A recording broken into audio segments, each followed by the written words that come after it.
हम ई घर में बियाह करके आइल बानी और रहल बात औकात के, त आज भी ई घर में हमार औकात राउर औकात से ना बहुत ज्यादा बा। काहे कि ई पूरा घर के मालिक हमार पति बाड़। ज्यादातर हम ऊ जहरीली नागिन है जेके एक बार डसले पे नहीं तो उठ के पानी भी ना मांगेला। सासू माँ, नागिन प्रजाति के त रउआ पार कर देनी, एमे कौनो शक नहीं खे। लेकिन रउआ नागिन ना, रउआ बानी आस्तीन के सांप, जे पालेला उहे के रउआ डसेनी।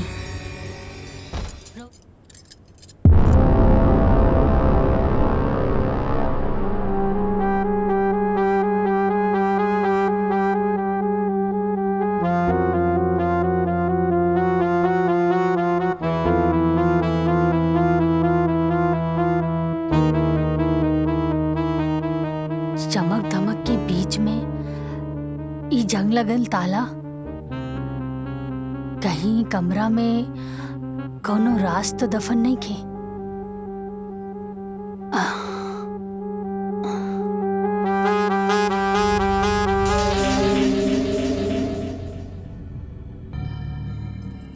दुल्हीन, ये का करत हो तू? चला एजा से। अरे दाई माँ, हम तो ई घर के बहू बानी। ना ना, चला चला। अरे दाई माँ सुनी, वो कुछ ना कही।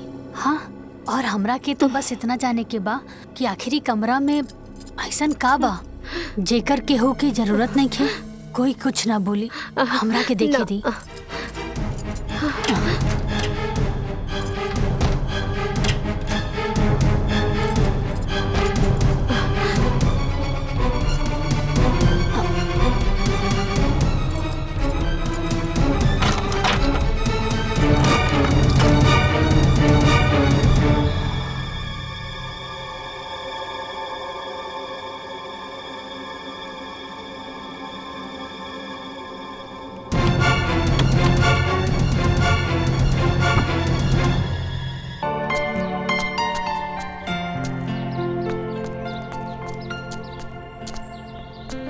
का दामाद जी, कब से आवाज देते नहीं सुनात नहीं खे? सांझ भइले एजा काहे बैठल बानी? वो कुछ न माजी, वो अपन करम कुटतानी। आप हमके यहाँ से जाए काहे नहीं खिले? दामाद जी, दोबारा ये बात मत बोलब, न तो हम भुला जे कि रवा हमार दामाद है। तो का कही, जेब में एको कीरी फूटी कौड़ी नहीं खे जहर खाए खातिर। सोचने की बाहर जाए देती तो कुछ काम धंधा करती, लेकिन ना, सांप छुछुंदर वाला हालत हो गई बा। यहाँ ऐसा जिंदगी से तो आत्महत्या कल ठीक बा। भीमा,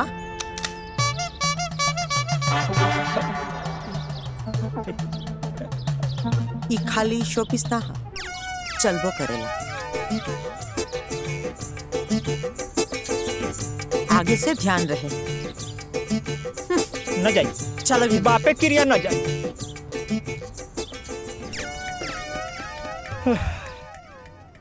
20 साल का पूरा इंतजार के बाद काल जाके राम 25 का हुई। अब जाके हमार मकसद पूरा हुआ। ओके पूरा होके से केहू न रोक सके। का भइल माई, अभी तक जगले हो? हाँ बेटा, थोड़ा पैर दुखत रहा। लाबा हम दबा देता नहीं पैर। अरे रह दे, हम दाइमा के बोल के दबा ले। माई, इतना नौकर चाकर भइला के बाद भी दिन भर तो काम में लागल रहेलू अकेले, पैर तो दुखाबे करीनू। तक के करी।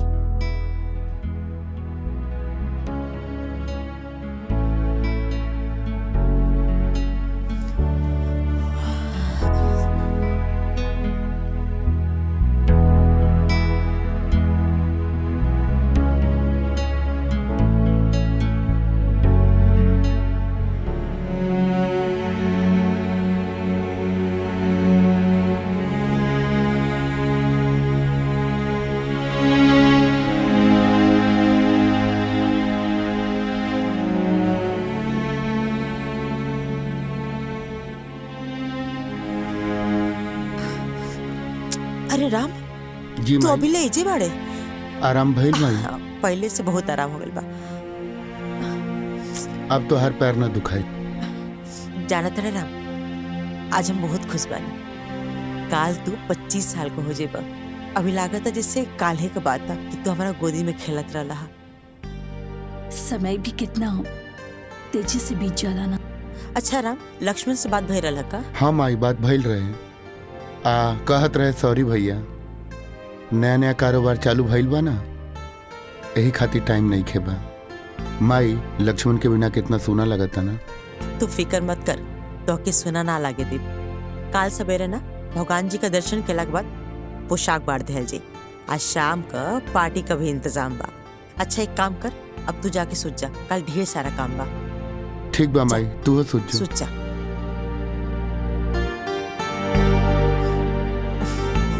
जाके सूझ जा। सूझ जा माई।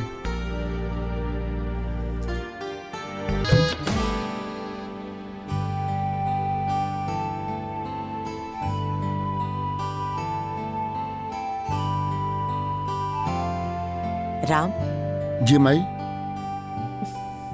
तहरा भी का जरूरत रहे? केहू के भेज के हमरा के बुलवा ले रह तू? कभी कभी ना हमार ममता ई बात का अनुमति ना देवेला। वैसे भी आज हम तो से अनुमति मांगे आयल बनी। अनुमति? वो हमरा से आप ले रहा हैं। माई, हमके कुछ समझ में नहीं ख्या रहा बा।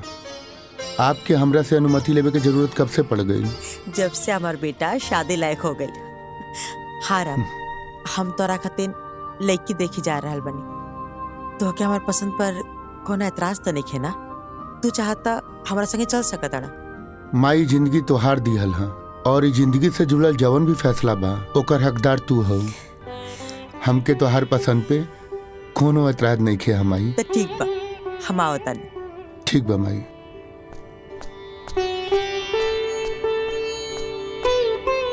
तनी बिटिया के बुला दे। बस आ ही रहल बिया बिटिया।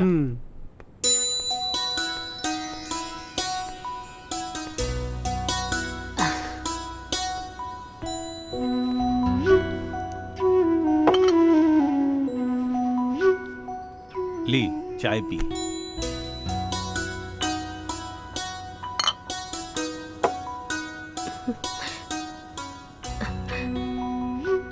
दीदी ई लोग के पास कोनो पैसा वैसा नहीं के। 2 लाख के झारखंडी कार से आइल बाड़े लोग।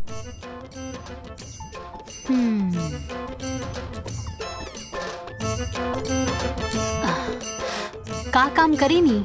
हमार नाम शेखर है। नाम ना, काम का करेनी? हमर खुद के बिजनेस बा। अच्छा अच्छा। का बिजनेस बा? मसाला के। मसाला के बिजनेस बा। आप ता रउआ टर्नओवर कितना बा? टर्नओवर बाबूजी बता दो। ई का पूछा था? टर्नओवर कितना बा? हमरा के नहीं मालूम। उठ। ए बुढ़ऊ, कब रखा?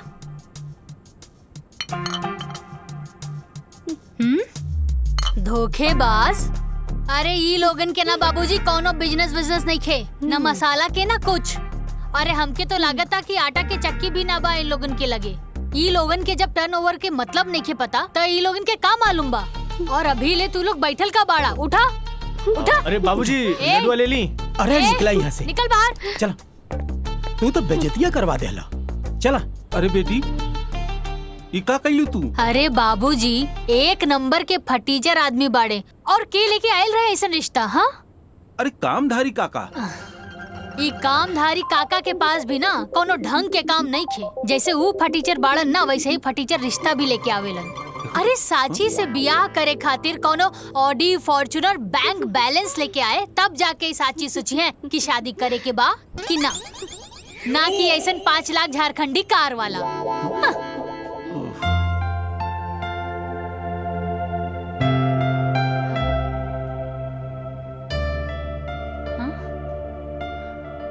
प्रणाम।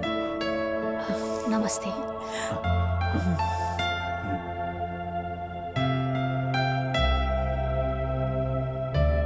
काका, रवा एकदम सही कहत रानी है। इतना एकदम हमार फोटोकॉपी पिया। हमें ही तेरे रोक परेशान करता नहीं ना, लेकिन देखिए आज काने के हमरा के है हमके लेके पसंद है काका। बताओ बेटा का चाहिए तो के जौन चीज कहबो ना एगो फोन कॉल पे तोरा सामने आ जाए। जौन गाड़ी कहबो ना हरा लाल पीला सब, पैसा का कोनो कमी नहीं की। तो निश्चिंत होके खर्चा करा, जिंदगी भर खर्चा करबो ना तब वो खत्म ना हो। हम चाहता नहीं कि शादी काल का काले हो जाए। ठीक बा नरेश भाई, काहे कि हमार शादी भी काले भर रहे, तो हमार बहू काल आई तो हमके खुशी हुई। शादी की तैयारी इतना जल्दी कैसे हुई? हाँ रवा होकर चिंता मत करी, अब रवा लोग हमारे को मजबूत रिश्तेदार बनी जा। सारा तैयारी हम खुद कर ले, आप लोग की खाली हो जा खड़ा रहे के पड़ी। लेकिन एगो शर्त बा। जी शर्त का बा? ज्यादा कुछ ना, हम जैसे से कहब तो के खाली वैसे वैसे करत जाए के बा। आज जैसे से तू करत जेबू वैसे वैसे तहार तरक्की हो जाए, फिर जिंदगी भर बैठ के आराम से जीवन का मजा लिया।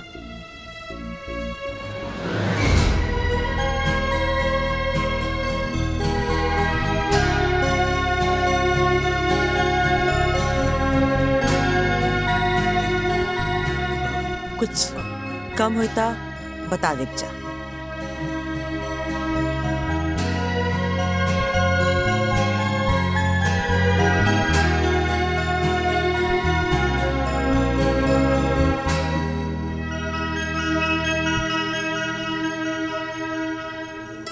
रख ला, आशीर्वाद है।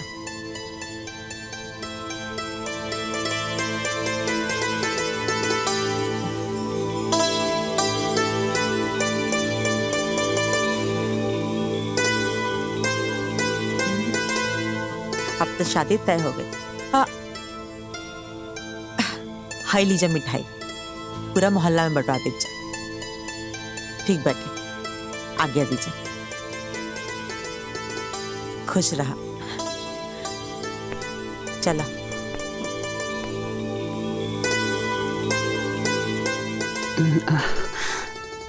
बिना लड़का देखे शादी के लिए हाँ कह दे लूं? छोड़ी ना माई, अब रिस्क ले लेनी तो ले लेनी। अरे बेटा, कल शादी हो जाएगा, घर बस जाएगा, ओकरा बाद देखल जाई कि कौन केकरा के इशारा पे नचावता। अरे बेटी, उ देवकी के हम जाने ली, वो बहुत लोभी, लालची और स्वार्थी औरत बिया। कौनो बात नहीं खेमाई, अरे हमरा के भी तो पता चले कि वो खास काम और जरूरी काम उनकर का बा। काहे परेशान बड़ा? नहीं कुछ नहीं, माँ का फोन है। हाँ माई प्रणाम। खुश रहो बेटा, बहुत खुश रहो। ई कहत रहने के पैसा मिल गया ना? हाँ माई मिल गई।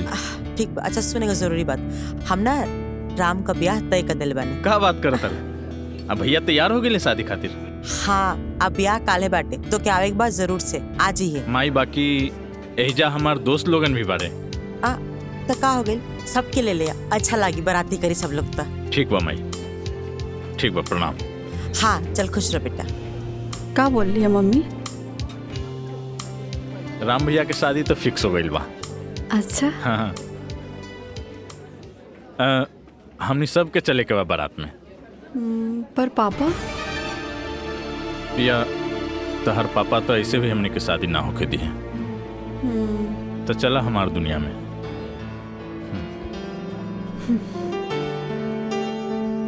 सोच लो, जाइब तो फिर आइब ना। कोनो बात नहीं खे, जे हो के हम देख ले। पक्का? पक्का। का जीजा जी, राम भैया कहाँ बड़न? अरे होइए कहीं हैं? आ तू सुनते सुनते पहुंच गया यहाँ तक। राम राम छिया छिया। कोची राम राम मतलब साफा एकदम हाया शर्म सब घोर के एकदम पी गई बड़ा। ससुराल में आके अब बिना काम के ससुराल में खाता रहा, शर्म नहीं के आवत? आ तू तो बड़का पहाड़ तोड़ता रहा ना। अरे तो हमें जाके नौकर हैं, हम काम करेनी। देखत नहीं खी कि दिन भर कितना काम करत हैं? साथ में राम के दोस्तों हैं। ई कमाल शरीर हैं? फूल के गुब्बारा हो गइल बड़ा। अरे मर्दाना शक्ति जगावा, आए एजा से औरत के लेके निकला ठंडे ठंडे। बात करत तड़ा, देख अभी देख नाश्ता आई गर्मा गर्म। ये लेके आई, ये लेके आई। अरे हमर मेहरारू लेके आई। बैठा चुपचाप। ऐसन बात बा, मतलब दीदी तोरे खातिर नाश्ता बनावे गइल बाड़ी। हाँ हम देखत बानी। हाँ तो देख ली, देख ले। आ गई ले राम भैया। मटरू, हाँ बैठा बैठा। सामे से ढूंढा तानी, कहाँ बाड़ा तू? इनका के जरा सा समझावा, ई सब काम धाम छोड़ के ए ससुराल में पड़ल बाड़े, यही जा खात बाड़े, यही जा पियत बाड़े, शर्म वरम सब खत्म हो गए। तू तो पहाड़ तोड़ तड़ा। काहे जिया जी के परेशान करत ताड़ा मटरू? छोड़ दी। ठीक देखा आ गई, देखा नाश्ता आ गई। खींचा, तू बैठा बैठा बैठा बैठा। अभी तो कहत रहला हमार डर से खाना बनावे, नाश्ता बनावे। दीदिया कहाँ कुछ कहत रहनी, कहाँ कुछ कहत रहनी। वाह भाई वाह वाह, हे भगवान हे भगवान। नाश्ता लो, नाश्ता करो। भैया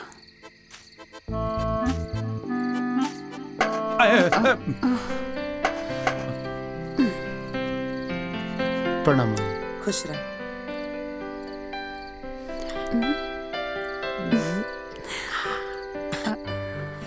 माई मिठाई कौन खुशी में? खुशी ई बाटे कि हम अपना राम का ब्याह तय कर दिल बानी। अब ब्याह काल्हे बाटे। माई लक्ष्मण की कॉल कैलू? हाँ हाँ, तोरा लक्ष्मण के फोन कर दिल बानी, उ कल आ जाई, तू परेशान मत हो। फिलहाल तो हमरा संगे चला, तोहर कपड़ा खरीदे के बाद। चला।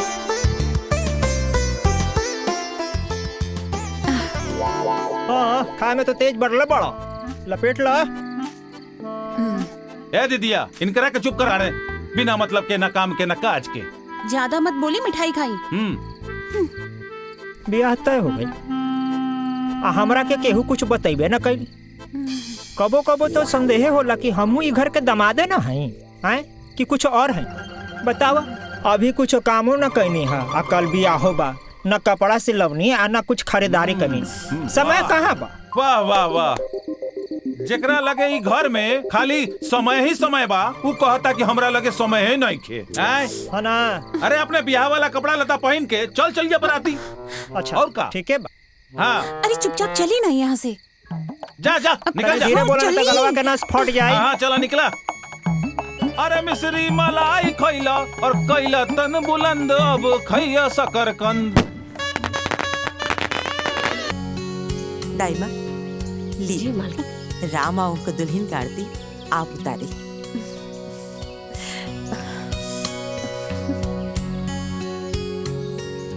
घर में नया बहू के आरती एगो नौकरानी करी का? ई नौकरानी ना, हमार दाई माँ बड़ी। दाई माँ मतलब नौकरानी ही होला ना? दाई माँ का करबो दुल्हन, राम इतना ना दाई माँ का के उनके प्यार करना की। अच्छा छोड़ा जायदा, कौन बात नहीं। तू आवा, कलश की लात मार के भीतर आ जा।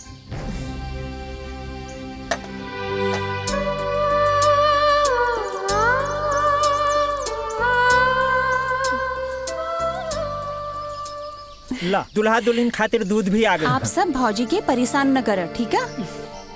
अरे दीदी, हमनी भौजी के परेशान ना करता नहीं, हमनी तो जान पहचान बनावे आइल बानी। का जीजा? माई माई। अरे काहे परेशान करता सन?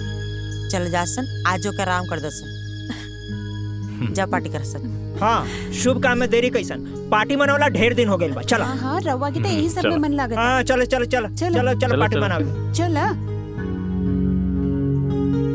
दुल्हन हाइला, दुल्हन तहर मोदी खाई।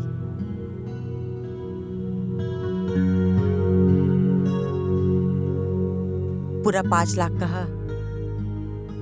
आज से तो के कुछ भी जरूरत हुई हमके बता दिया, तार पूरा ख्याल हम रखब। आज से न बहू, राम का जिम्मेदारी हम तो के सौंपता नहीं। राम के तू अब अपना मुट्ठी में रखिया। जाना तो ना, हर औरत के अपना पति के ना अपना मुट्ठी में रखे के चाहिए। काहे कि मर्द का जात था कभी भी बिगड़ सकेला। और एगो दूसर बात, जबले हमार काम ना हो जाए तबले तो के राम से दूरी बना के रखे के पड़ी। ठीक बा ना? आज जब तक राम तहार सारा बात न माने लागे और तू जैसन कहा उसने ना करे लागे, तब तक हमार बात याद रखिए। ठीक बा ना? आज जैसे समय आई हम तो एक काम बता दे, तू बस वो छोटा सा काम कर दिया, फिर तार जिंदगी आजाद हो जाए, फिर आराम से अपन जिंदगी एंजॉय करत रही। जी सासू माँ, हम समझ गई नी। रउआ जैसन कहब हम वैसे नहीं करब। शाबाश, चलो ठीक बा, अब तू आराम कर।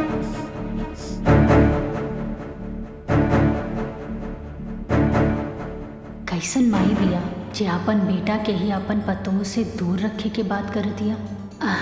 बिया त लोग घर खानदान बढ़ावे खातिर करे ना लोग। खैर हमरा के का करे के बा, जे हुकुम चलावे के बा चलावे दा।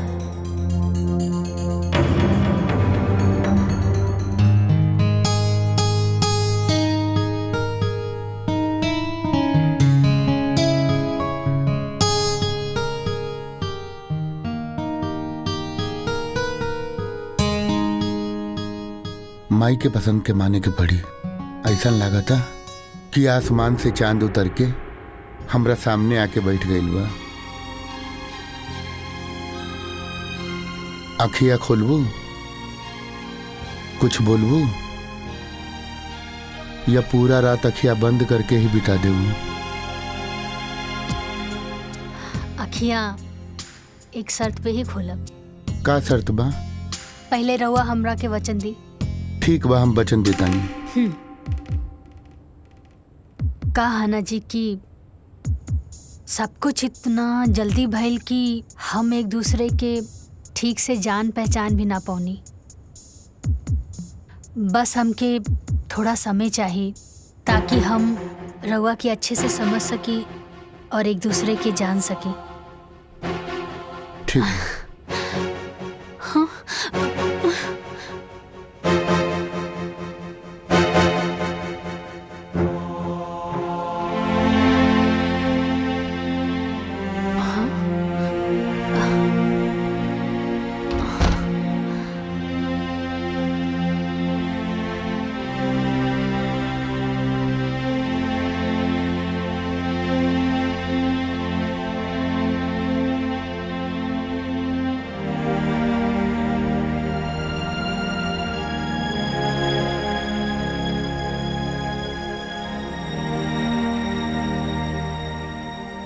हमरा के माफ कर दिया।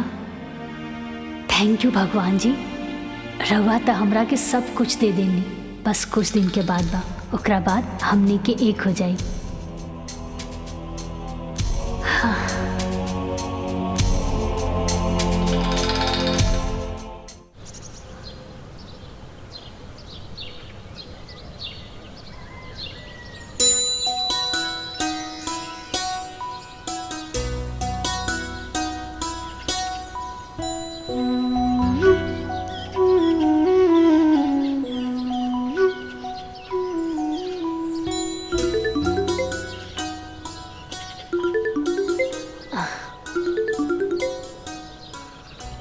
माई प्रणाम। खुश रहा बेटा, बहुत दिन हो गए रहे तोरा से बात कैले। कैसन बाड़ू माई? हम एकदम ठीक बानी बेटिया, तू बतावा? हाँ हाँ सब ठीक बा, हम हो ठीक बानी। और साची तोहर सास कैसन बिया? माई सासू माँ तो बड़ा रहस्यमय बाड़ी, का कहेली का सोचेली वो खुदे समझेली। सुन बिटिया, हम तोरा के पहले भी बतैले रहनी, नजर रखिए ओकरा पर, बहुत खतरनाक बिया वो। अच्छा ये सब छोड़ा माई, ये बतावा कि बाबूजी कैसन बाड़े? ठीक बा बेटा। पूछत रहले कि साची के फोन आयल कि ना? ठीक बा माई, अब हम फोन रखा तानी, बाद में बात हुई। ठीक बा? ठीक बा।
बेटा जी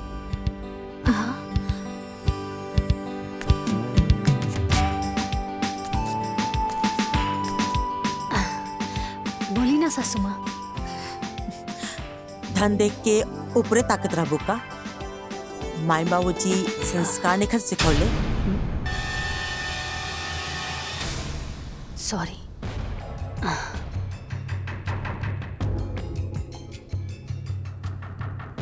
भोरे भोरे ना तोहार नजर हमरा पाँव पे होके के आ ओकरा बाद दाई माँ का संगे किचन में। आ बाकी काम देखे खातिर त अभी हमार हाथ पर सलामत बा। ठीक बा ना? बकरा के माई कब तक खैर मनाई। आज राव टाइम बा, चलाला हुकूमत। कल हमार आई त हम बताई। दुखा गल का? कोई बात ना, आगे से ध्यान रखिए। आगे से हमसे पूछे बिना उन्हें मत जिया। काहे सासू माँ, भूत प्रेत के वास बाकाओं में?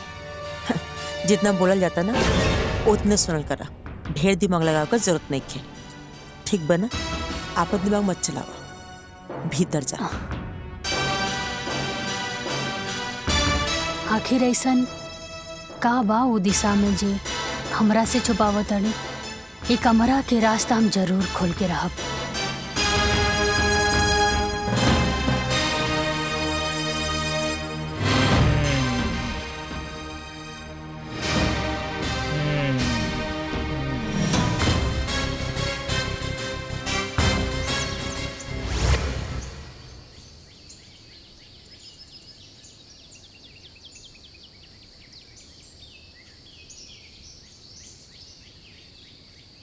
भौजी तनी एक मिनट। हाँ बोली ना पाहुन, का बात बा? बैठे अब बैठे। बैठी ना रहुआ।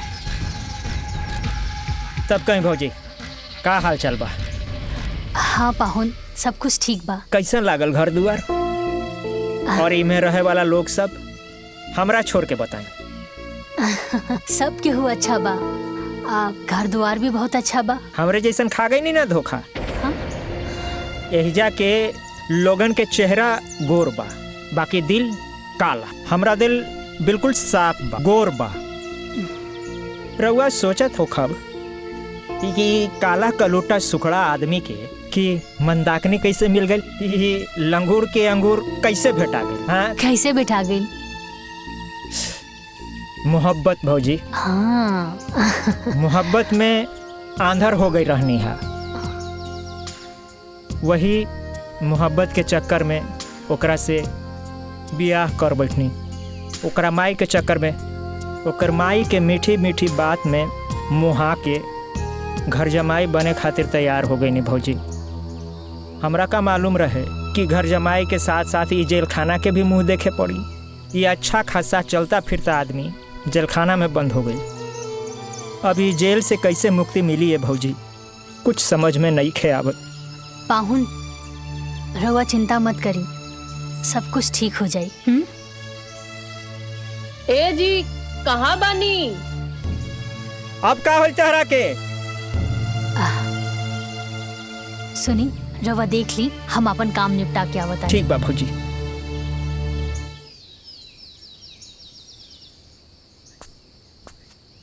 अरे प्रिया, अभी तक तू तैयार ना भइलू? चल फटाफट तैयार हो जा। जौकी लोग भी तैयार हो गए हैं, छोड़ दी है तरह। चला,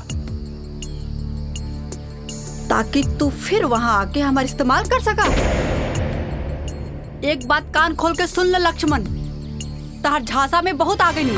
अब यहाँ से हम कहीं न जाए। हम घरे जाए के सारा रास्ता बंद हो चुकल बा। प्रिया, हम तहरा से कहले बानी हम माई से बात करब।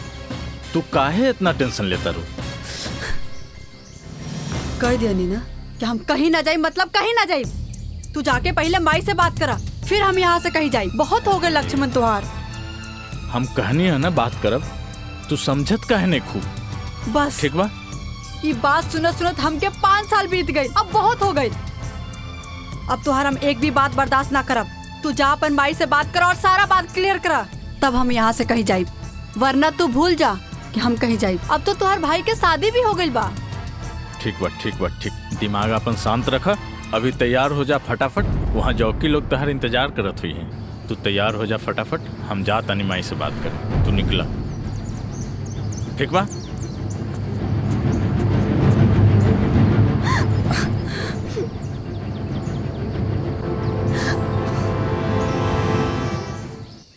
ई मटरुआ त दिन पर दिन लापरवाह भइल जाता।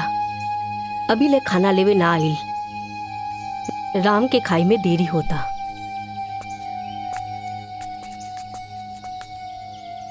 दाइमा, रवा केहू के इंतजार करतानी का? मटरुआ अभी ले ना आइल। राम के खाना खाई में बहुत देरी हो जाई। अरे दादी, हम ले जाके टिफिन दे देतानी। लाई।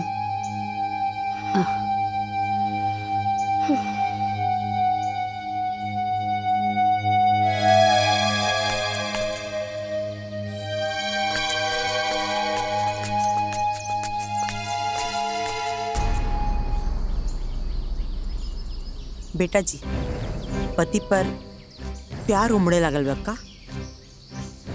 सासू माँ, रवे तो कहले रानी ना कि अपना पति के मुट्ठी में करे के बा।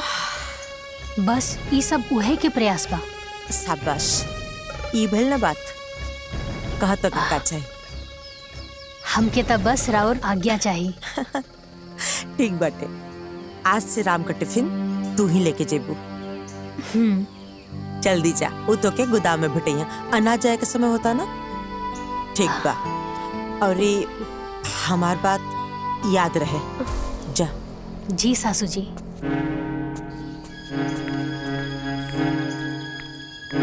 एक बार बस हमार सासू माँ जी के काम खत्म हो जाए, ओकरा बाद हमके हमार पति से मिले खातिर केहू ना रोक सकेला।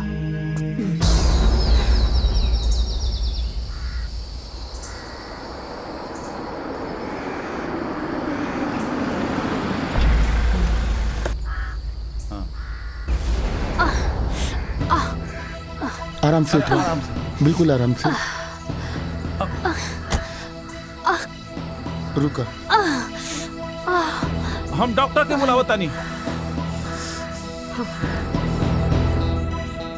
चलिए।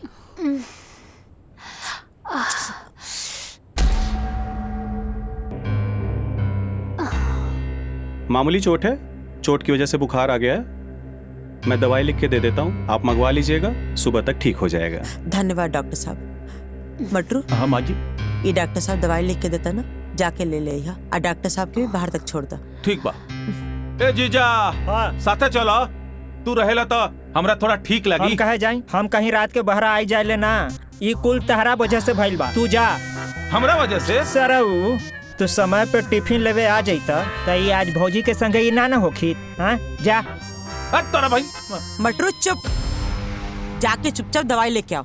और आप सब भी यही जब भीड़ के लगा कोनो जरूरत नहीं के। जाके अपन अपन काम करी जा। जाई जाइए। चलिए डॉक्टर साहब, चलो। चले। दुल्हन, तू आराम करा। कोनो चीज का जरूरत हुई तो दाई माँ के आवाज दे दिया। जी सासू माँ। ठीक बा माई।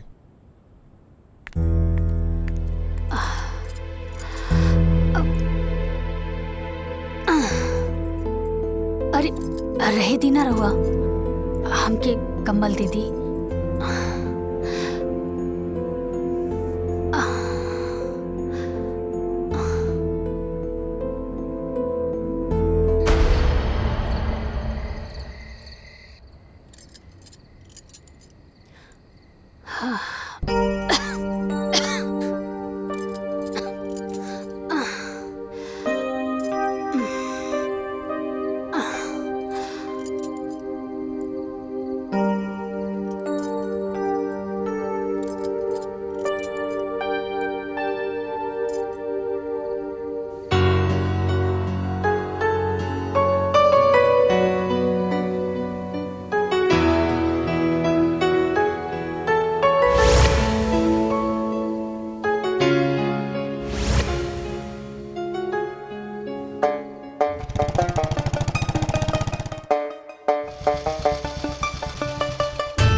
सांची। सोई दी ना। अरे उठा उठा के गेट पीट रहल बा। अरे बाप रे बाप दाई माँ, अरे ये जल्दी से हटाई, अगर देख ली ना तो सब गड़बड़ हो जाई। हटाई हटाई जल्दी करी ना।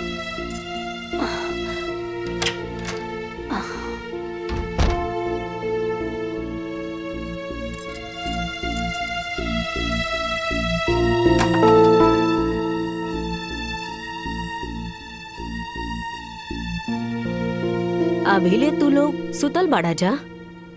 ली चाय पी ली। दाई माँ, एक छोटी सी गलती की वजह से रउआ अभी ले हमरा से नाराज बानी।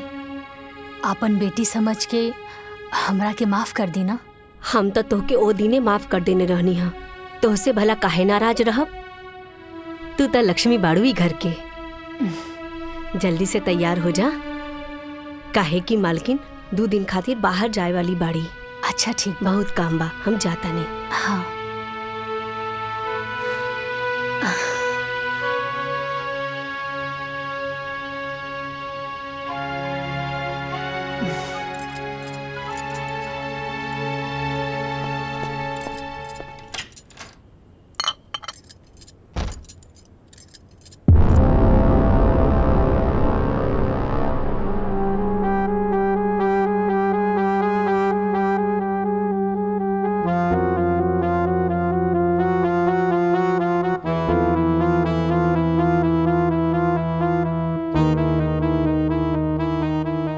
चमक धमक के बीच में ई जंग लगल ताला,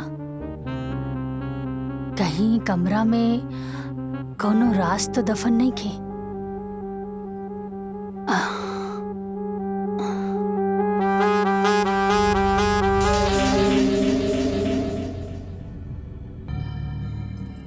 दुल्हीन, ये का करत हो तू? चला हिजा से। अरे दाई माँ, हम तो ये घर के बहू बानी। ना ना चला चला। अरे दाई माँ सुनी, वो कुछ ना कही। हाँ, और हमरा के तो बस इतना जाने के बा कि आखिरी कमरा में ऐसन का बा जेकर केहू की जरूरत नहीं खे। कोई कुछ ना बोली, हमरा के देखे दी।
दाई माँ,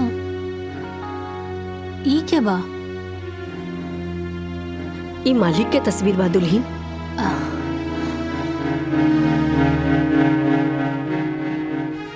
घर के मालिक और ऐसन जगह पर? अरे जब घर के मालिक के उचित स्थान नहीं के मिलल तब बाकी लोगन के हालत तो बड़ा गड़बड़ हुई ना दाई माँ।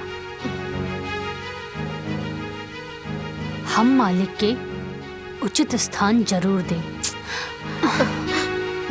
ना ना दुल्हीन ना।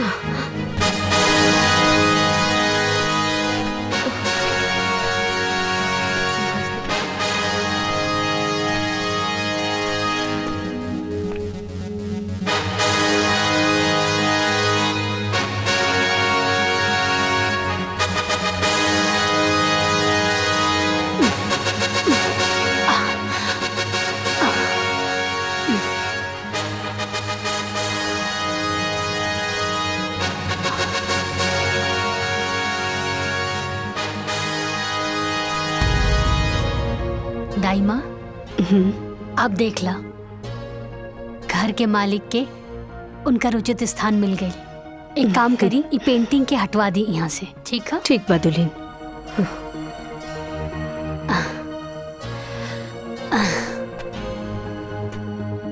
बाबूजी की फोटो वो कबाड़ खाने में, लेकिन काहे?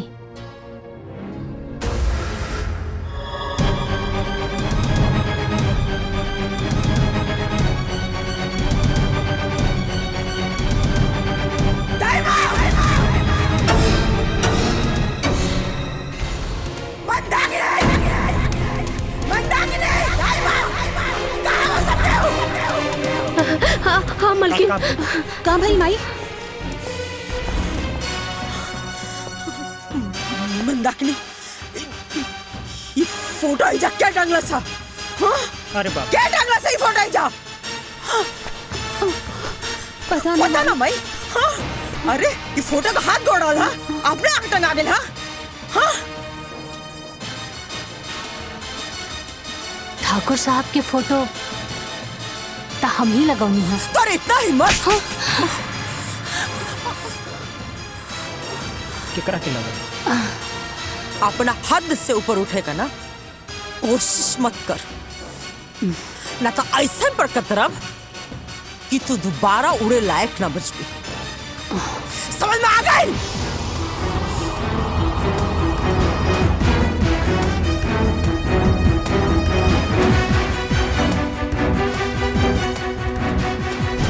का भइल माई? कुछ ना बेटा, वो साची ना तार बाबूजी का फोटो लगोले बारी।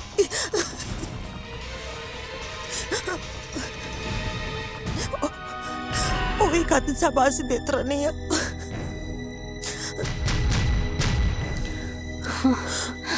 चुप हो जा माई, मत रो माई। माई हम ओके कैसे समझाई कि हम आज ले उनकर फोटो इजा काहे ना लगौन। अरे हमके तो यकीन ना होला कि वो नहीं कौन। मत रो माई। बाकी कौन बात ना, अगर दुल्हन फोटो लगाइए दिले बाड़ी तो ये दुल्हन ओ पाएगो मालो टांग दो। ए माई, माई चुप हो जा माई। अब जब बाबूजी के प्यार हमनी के किस्मत में लिखले नहीं खे, तो कोई भी कुछ का कर सकेला माई। लक्ष्मण बिल्कुल सही कहता रे माई, मत रो माई। माई चुप हो जा माई। देखी ना, फोटो में लागत अड़े कि अभी बोल पड़ी हैं। कितना आस रहे हमरो इनका से मिले के, लेकिन देखी आज मिलबो कहीं तो फोटो पर माला लटकल बा। चुप हो जाई माई।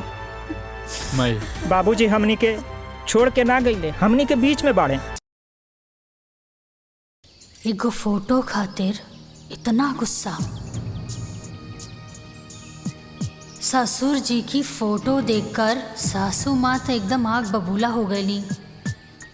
अपना पति से इतना नफरत काहे? कुछ तो बात जरूर बा। आखिर सासू माँ के हमरा से ऐसा कौन जरूरी काम हा? कहीं एकर मतलब ई तना कि हमरा के हमार पति से ना मिले देवे के हिस्सा भी यह प्लान के बा। ना तो एगो सास अपन बेटा के अपन बहू से मिले खातिर काहे रोकी? हाँ,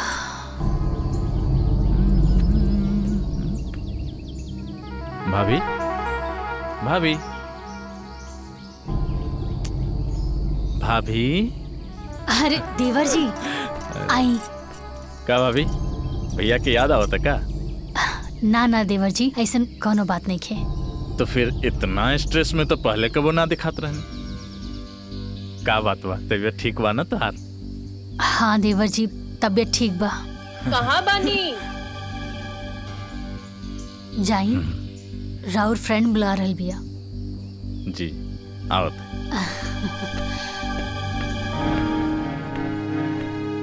हाँ, आखिर केकरा से पूछी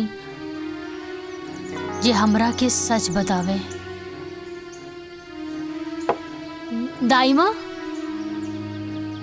हाँ दुल्हन। एक कप चाय मिली का? हाँ हाँ, अभी हम लेके आवतानी। हम गार्डन में बानी, ओहिजा लेके आ जाइए। ठीक बा, हम ओही जे लेके आ जाई।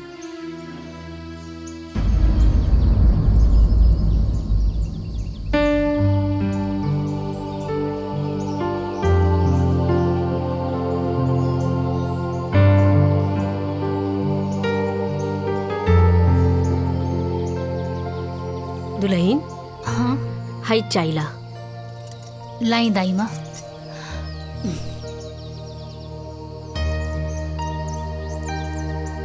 दाई माँ। का दुल्हन?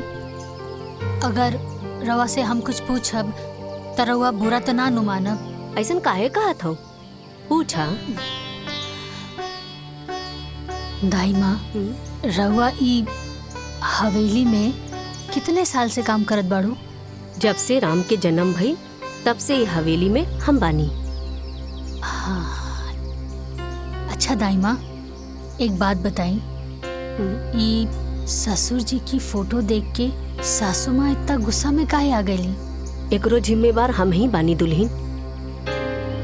छोड़ो ना, जायदा उनकर तो आदते बा बोले के। अरे दाई माँ सुनीता, एक तरफ बहू भी बोलतानी और दूसरी तरफ बात भी छुपा रहल बानी।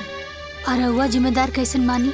का बताई दुल्हन, राम जब 5 साल के रहने तबे मालकिन के स्वर्गवास हो गई और मालकिन की याद में ठाकुर साहब दिन रात नशा में ही रहे लगने। तब ठाकुर साहब से हम ही जीत गईनी कि हमर गांव में एगो हमर सहेली बा, ओकरा से बियाह कर ली। और ठाकुर साहब भी बात खातिर तैयार भी हो गईलन। और एक दिन देवकी, एक बात हम था कि यही में क्लियर कर देता नहीं कि हमरा से कबो संतान के तू उम्मीद मत रखिया। काहे के हमनी लगे एक संतान बा जेकरा पर तहार पूरा अधिकार रही, ताकि कबो भी हम संतान का कमी ना होके दे। ताकि हमारा बात से कोना एतराज तो नहीं खे? ठीक बा।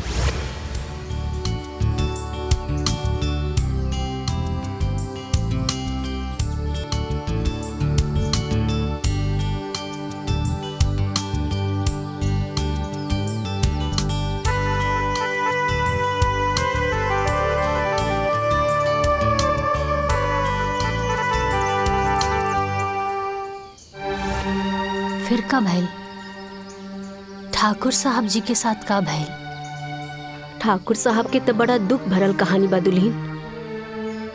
फिर देवकी के जीत के आगे ठाकुर साहब हार गईले।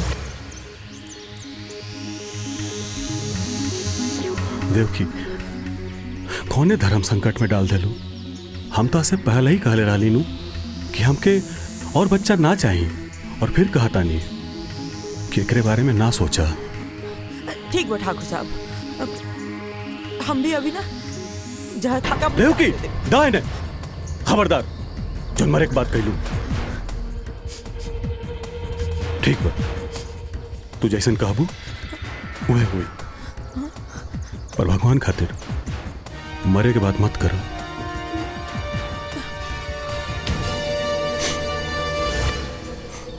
और कुछ महीना बाद देवकी अपना कोख से 2 गो बच्चन के जन्म दिहली, एगो लइका और एगो लइकी। अपना बच्चा के मुंह के देख राम के प्रति रवैया बदल गई।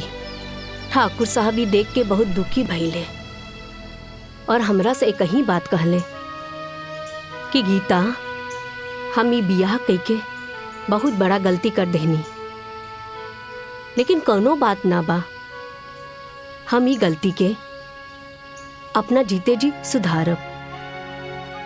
और एक दिन वकील के बुला लेने।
उर्वा काका ले रनिया हाँ सौतेली ना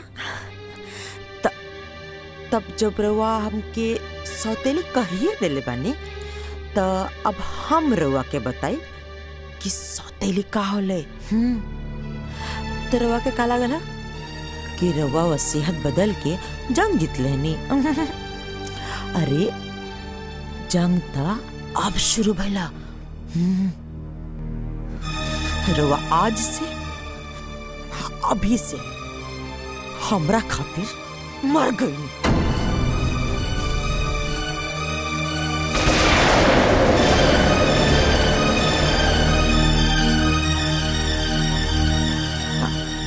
रवा के का लागल ई जो एक्सीडेंट भइला वो इत्तेफाक रहला। आहा वो हम करवले रहनिया।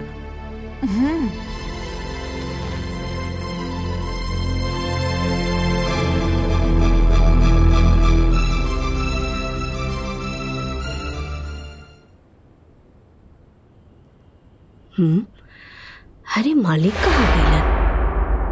हाँ? हाँ?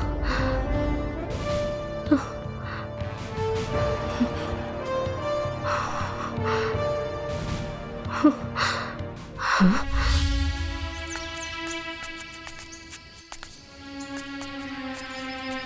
ओकरा बाद ठाकुर साहब कहाँ गईनी? ठाकुर साहब के का भइल हमनी के कुछो पता न चलल। बहुत लोग तो इहो कहेला कि देवकी ओकरा के मरवा देले। अगर हमके पता होखित कि हमार सहेली अंदर से ऐसन बिया था तो हम शादी करवैती ही ना। हमके अपना सहेली माने के बजाय एगो नौकरानी माना दिया। ई सबके तो जिम्मेदार हम ही हई। रउआ से कौनो गलती ना भइल बा।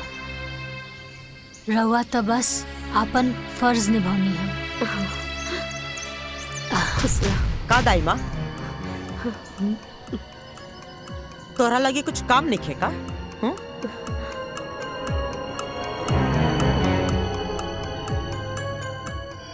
ए लड़की तू रुक।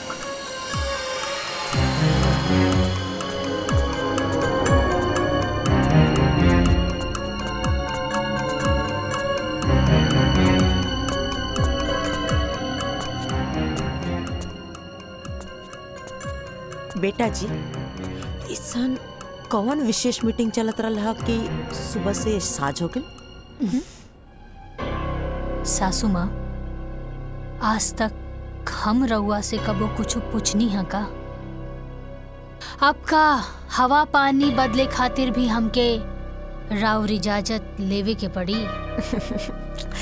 एगो फोटो टांग के हमके उल्टा जवाब दे के हमरा खिलाफ जाके तू साबित का कल चाहत अड़ो। तो हर दू कौड़ी का औकात हम चुटकी में बर्बाद कर दे। जहाँ से आयल बड़ू ना ओई जी उठा के फेंक दे। सासू माँ हम इतना मूर्ख नहीं थे। हम ही घर में बियाह करके आयल बानी और रहल बात औकात के ता आज भी ई घर में हमार औकात राउर औकात से ना बहुत ज्यादा बा। काहे कि ई पूरा घर के मालिक हमार पति बाड़े। और रउआ के हमरा से कौनो काम रहल ना जौना खातिर रउआ हमरा के घर में लेके आईनी। हमरा के सब पता चल गई बा। रउआ के हमार सिग्नेचर चाहत रहे ना और हमार पति के अंगूठा। यही खातिर रउआ हमार पति के मूर्ख बना के रखनी और अपन बेटा के शहर भेज के पढ़ौनी लिखौनी। पता चल गई। ज्यादातर हम वो जहरीली नागिन है जेके एक बार डसले पे नहीं तो उठ के पानी भी ना मांगेला। सासू माँ नागिन प्रजाति के त रउआ पार कर देनी, एमे कौनो शक नहीं खे। लेकिन रउआ नागिन ना, रउआ बानी आस्तीन के सांप। जे पालेला उहे के रउआ डसेनी। रउआ शायद ही भूल गईनी कि जौन हवा पानी में रउआ पल पोस के आयल बानी उहे हवा पानी में हमहू पल पोस के आयल बानी। यही से अगर रउआ नागिन बानी त हम बानी सपेरा, और हम हर वो नागिन के फन कुचले के हुनर अच्छे से जानी ले। राउर ई जोन गुरूर बा और ई जोन हुकूमत बा ना, एक दिन ओकरा के अपन पाँव के नीचे ना झुकावनी तो हमरो नाम साची ना।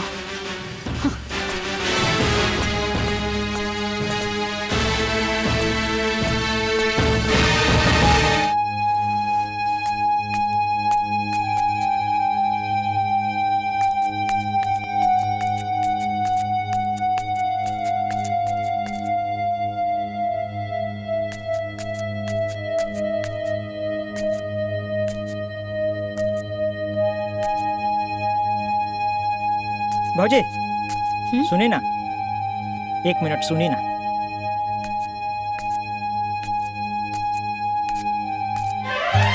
अरे हे दुर्गा, हे काली, हे लक्ष्मी, हे सरस्वती, हमरा कोनो प्रकार से ये घर से बाहर निकालिए भौजी, हमरा उद्धार करी। अरे बाहुनी, ई रउआ का कर रहल बानी? हाँ उठी, अरे पहले उठी। उठ गई नहीं, हम रउआ के बात मान गई नहीं, बाकी रउओ के हमारे को बात माने के हुई। बीए पास, पढ़ल लिखल है, अपन पैर पर खड़ा होखल चाहता नहीं, बिजनेस करल चाहत बानी, लेकिन वो हमार सास हमार राह में कुंडली मार के बैठल बाड़ी। भौजी कुछ उपाय करी। देखी हम रउआ के हिम्मत के देखले बानी, वो शेर बिया तो रउआ सवा शेर है। कोनो प्रकार से हमरा ये घर से बाहर निकाली है भौजी। You are iron lady. भौजी की जय। अच्छा सुनी पाहुन, हम जल्दी रउआ खातिर कुछ करब, लेकिन अभी हमरा के जाए दी, कुछ जरूरी काम बा, समझी? जी जी जी ठीक बा ना? जी भौजी, जाइन जाइन, लेकिन जल्दी ये कोशिश करब ये भौजी। लेकिन का भइल? बात नहीं करे के हमके। अरे लेकिन कुछ बताइबू कि का एक भइल? बार कहा तेने की बात नहीं करे के तो नहीं करे के। तो के एक ही बात बार बार बताए पड़ी, समझ में नहीं क्या हम का कहते नहीं। जा तू यहाँ से। अरे का हमार बात सुना, काहे इतना गुस्सा? लक्ष्मण, घर में अला कितना दिन हो गए, तू का के लेके आयल हमरा के कि भैया के शादी होते ही तुम माई से बात कर लेबा। अब तो भैया के शादी भी इतना दिन हो गई, तू का चाहता रहा तोहर घर में हम दोस्त बन के रही? तार जब मन करला तू मस्ती करे आ जाला। अरे इतनी बात माई से बात करला शादी के लिए, और तो के माई से बात करे में इतना काहे डर लगा था? तू ना बात कर सकेला तो बोला हम बात करी माँ जी से। तू हमार बात सुना, तू इतना हड़बड़ात काहे बारू? सही वक्त आते ही हम माई से बात करब। बहुत हो गल तोहार, ये बात सुनो सुनो हमके 5 साल बीत गई। अब तू जा यहाँ से, हमके नहीं क्या बात करके, तू जा यहाँ से। सुना,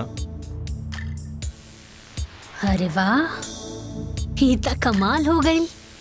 देवर बाबू शहर से डिग्री ना बीवी लेके आयल बाड़े, और ये खबर से घर वाले बेखबर बा। हरी तो ब्रेकिंग न्यूज मिल गई साची। आई सासू माँ, बतानी। मलकिन, नाश्ता में इतना देर? हाँ, लेके आ बतानी।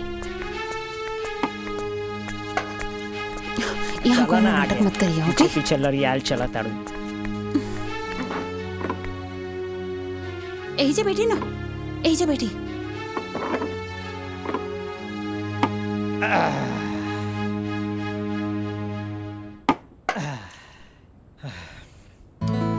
भूख लागल बा।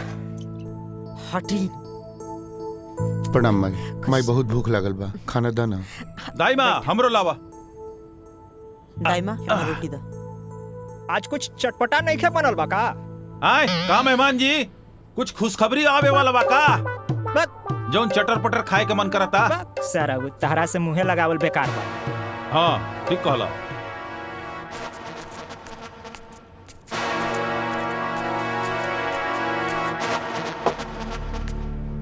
दाई माँ हमरो दा भूख लगल बा। हाँ ठीक बा।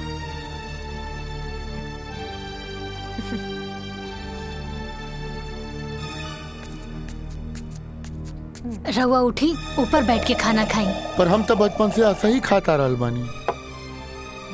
अरे 10 साल पहले तो शादीशुदा भी ना रहनी ना। माई के राज में रउआ नीचे बैठ के खाना खावत रहनी है, अब बीवी के राज में रउआ ऊपर बैठ के खाना खाई। आई ठीक बात, जा जा।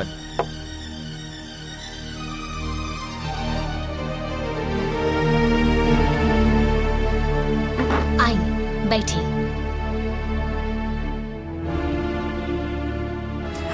हाँ राम, एजे बैठ के खा ला।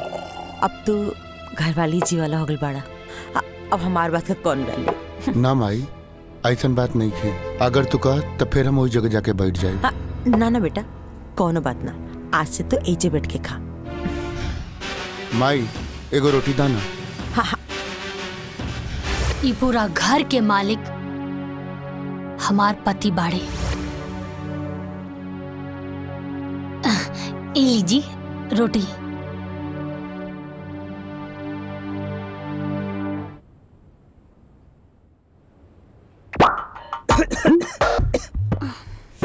कितना तीखा भाई सब्जी।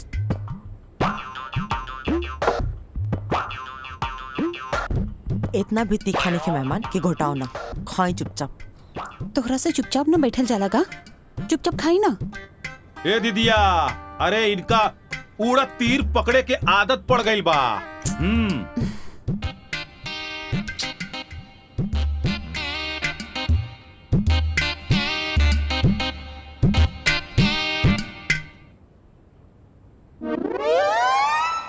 देवर जी, प्रिया राउर सिर्फ फ्रेंड ही बिया या फ्रेंड से कुछ ऊपर? अरे हमार कहे के मतलब है कि फ्रेंड ही बिया तब तो ठीक बा, काहे से कि अब राउर उम्र भी हो गल बा बिया करे खातिर। ता हमनी के गांव में लड़की ढूंढल जाए का, काहे से कि हमार गांव में ना बहुत सुंदर सुंदर लड़की बिया। का सासू माँ? बहू तो के लक्ष्मण का चिंता करेगा कोनो जरूरत नहीं है, अभी होकर माई जिंदा भी है। हम आप सबसे कुछ कहल चाहता नहीं। हम और लक्ष्मण 3-4 साल से लिविंग रिलेशन में बानी जा, तो आपके कोई और लड़की ढूंढने की जरूरत नहीं है। हाँ माई, प्रिया सही कह रही बिया।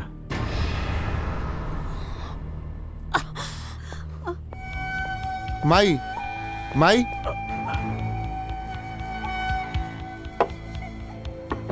लक्ष्मण लक्ष्मण, जा जाके माई से तू माफी मांगा। भैया तू हो चला ना। ना हम न जाए, तू जाके माफी मांगा। ठीक।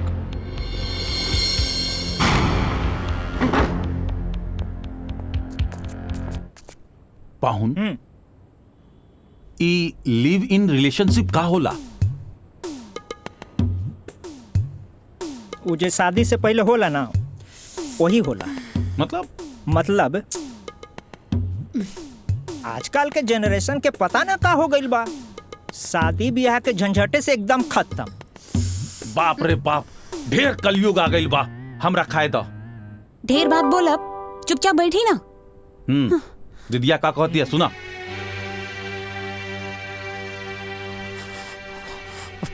पानी सर से ऊपर जाए लागल बटे, अब जल्दी कुछ ना कुछ करेगा पड़ी।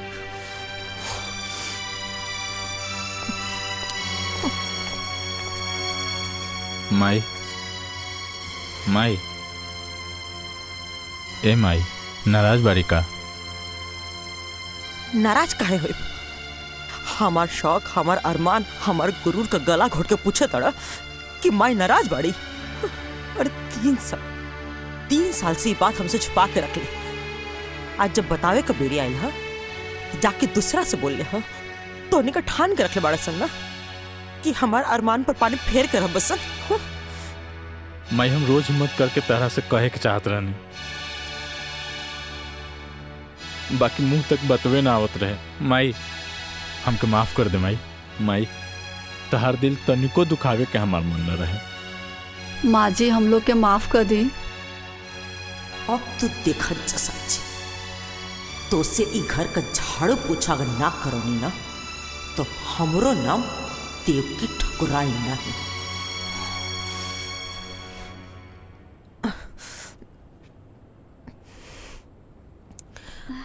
प्रिया तो हमके शुरू से पसंद रही बुद्धू।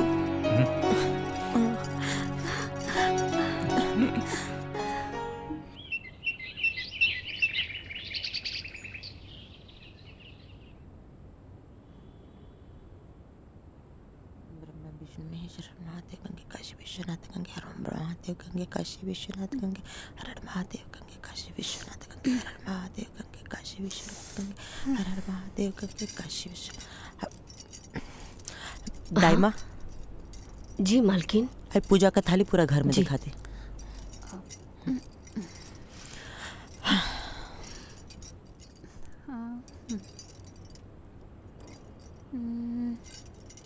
प्रिया बहू।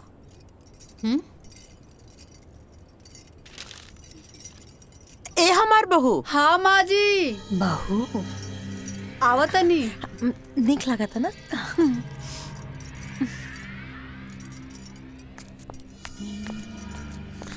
प्रिया पे बहुत अच्छा लगी। हाँ माँ जी। आओ ना हमारा लगे बैठा। हमार चांदनी है बहू। अब देखो प्रिया, तू हमके पहले तो कुछ ना बतौलू तो हमके ढंग से स्वागत करे के भी मौका ना मिलल।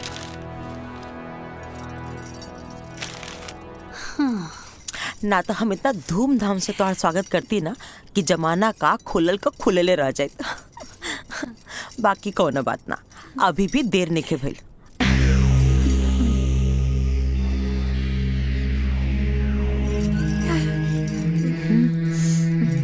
हमार खानदानी हारा। तब तक तू एक पढ़ना और धीरे धीरे ना हम तो के घर का गार्जियन भी बनाते।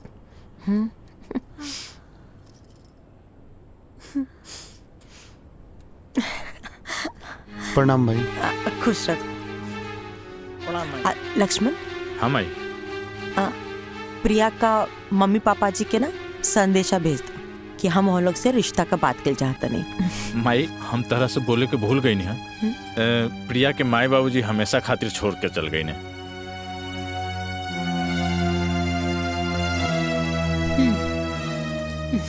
हाँ तो का भेल, हम प्रिया का माई हैं आज से।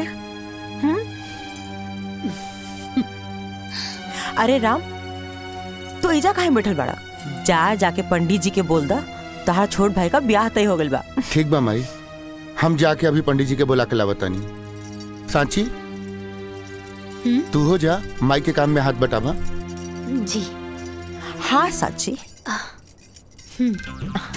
अरे हमरो के केहू कुछ बताई कि हमरा का करे के बा। हमहू ये घर के दमादे हैं, हमरा का करे के बा। शादी ब्याह के माहौल बा, ज्यादा कूदी ना। चली तैयार हुई। चला चला, एकरा में घबराए के कौन बात बा। चला।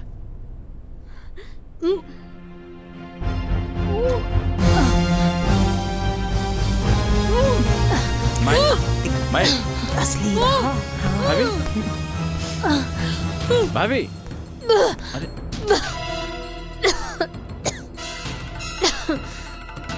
और ये तोहार खुशी देख के मुंह बनावती है।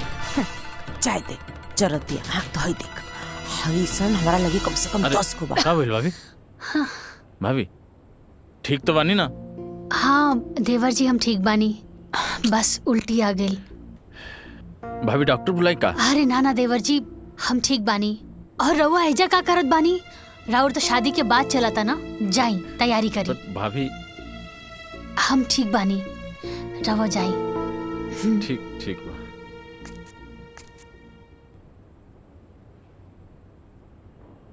हाँ।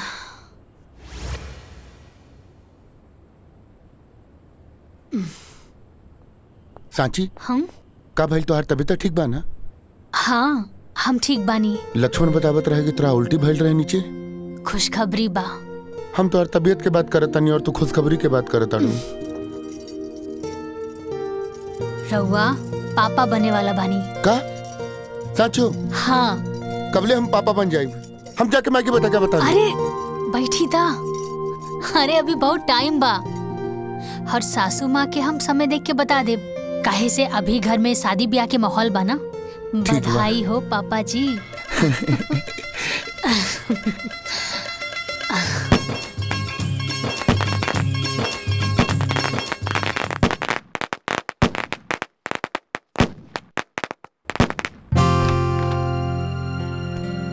प्रिया, हम आवतानी भाभी के देख के। आजे देखल जरूरी बका, कल चल जी हा। आवे जा चुपचाप बैठा।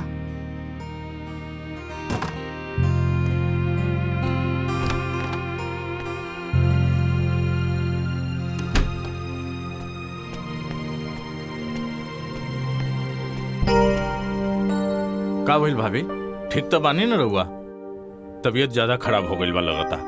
भाभी कहीं तो हम डंडार हेल्थ में कॉल करके डॉक्टर से अपॉइंटमेंट ले ली। अरे नाना देवर जी, हम एकदम ठीक बानी और ये सब करे के कोनो जरूरत नहीं खे। और रउआ एजा का कर रहल बानी? जाई, प्रिया इंतजार करत हुई। अरे ना भाभी, पहले हमरा खातिर रहुआ लोगिन बानी, ओकर बाद प्रिया। हा लक्ष्मण, तू टेंशन मत ला, हम बानी नु। तू जा, प्रिया तहार इंतजार करत हुई। अब देखिए, जा जा जा, रउआ सब लोगिन ठीक बोला बा। तानी, बाकी मन न करता यहाँ से जाए के। जाई देवर जी, इंतजार करत हुई। ठीक बा।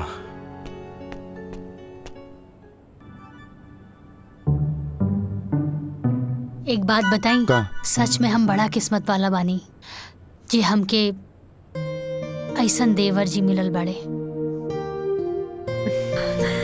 हाय तोहार मुंह दिखाई। बहुत अच्छा बा, बहुत यूनिक बा। लक्ष्मण कहाँ बा प्रिया? उ गइल बड़े साची भाभी के देखे, बीमार बड़ी। हमार तो अपने लेकर पराया हो गई बा। हमार लड़का मतलब? प्रिया, ओ राम हमार अपन बेटा ना हा। अरे उ सौतेला ह, सौतेला। हम बहुत कोशिश करेनी कि लक्ष्मण ओकरा से दूर रहो, लेकिन वो तो भैया भैया करके एकदम भगत बन गइल बा। अब तू ही सोच दुल्हन, का हम इहे दिन खातिर ओके पढ़ौले लिखौले रहनी हा कि वो जाहिल गवार का पीछे पीछे घूमत रहो? हाँ,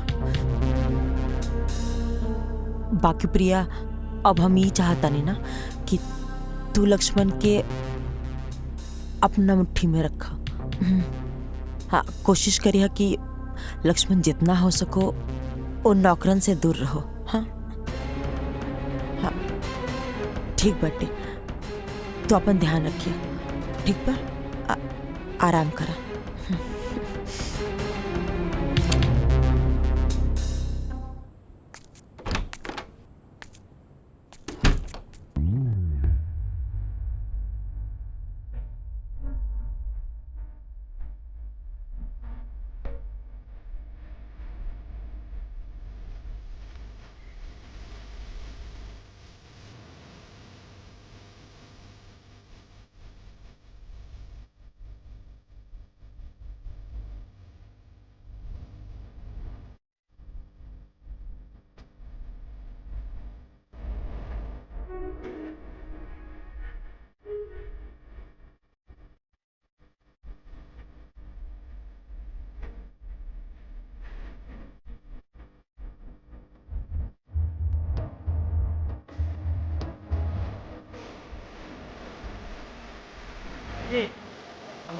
लागली।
पूरा काम हो जाए।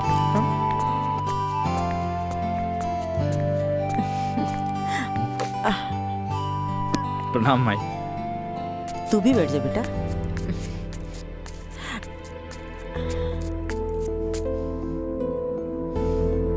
प्रणाम माई।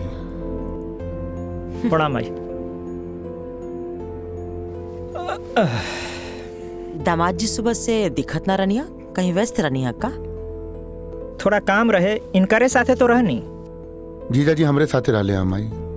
काम सही चलता ना? हाँ माई ठीक चलता।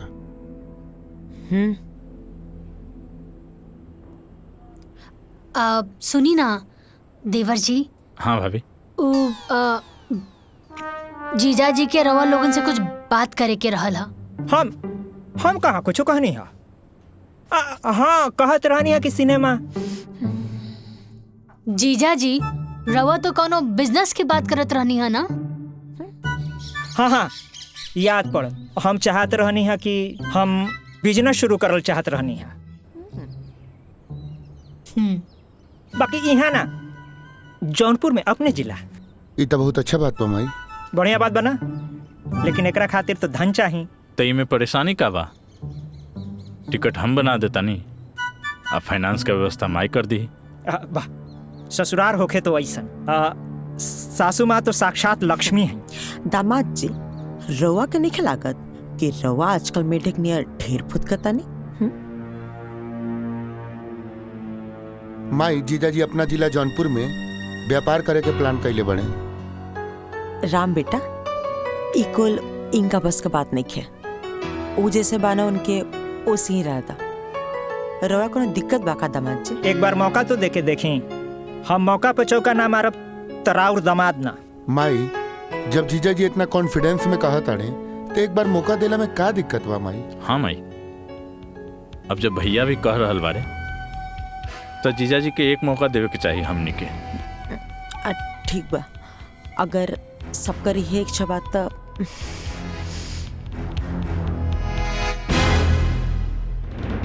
जीजा जी हमरा टिकट बना देता नहीं। ला खाली हम अकेले थोड़े जाए। अब बिजनेस बा तो नया नया बिजनेस शुरू करब तो हिसाब बखरा खातिर कोई तो चाहे न। साथ में मंदाकिनी जी हैं तो काम आसान हो जाए। अरे हाँ जीजा जी तो एकदम ठीक तक कह रहल बाड़े। अब देखी ना सासू माँ ससुर जी के गैला के बाद ये पूरा हवेली के खानदान के बिजनेस अकेले संभरले बानी। कुल हिसाब किताब अम्मा जी अकेले देखत बानी और हमनी के भी देखी हमनी कैसे पूरा अपन ससुराल के जिम्मेदारी उठावत बानी। अब अगर मंदाकिनी जीजा जी के साथ में जई हैं तो उनके बिजनेस में बढ़ोतरी होई ना। का अम्मा जी सही कहा तानी ना? तो ठीक बा जीजा जी, हम दोनों जना की टिकट बना देता नहीं। हाँ देवर जी कर दी।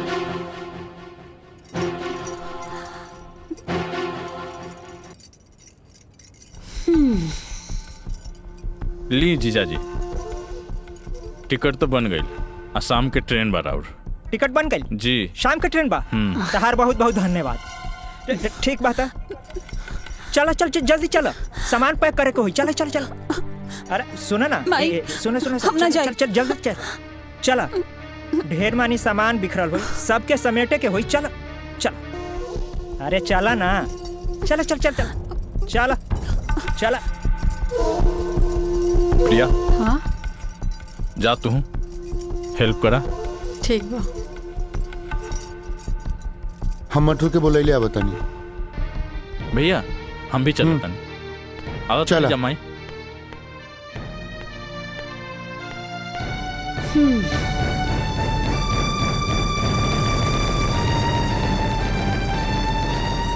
तो के कर खामियाजा भुगते पड़ी लड़की। भोगी तो अब रहुआ सासू माँ, और देखत रही कैसे एक एक करके सब केहू के रहुआ से दूर कर दे।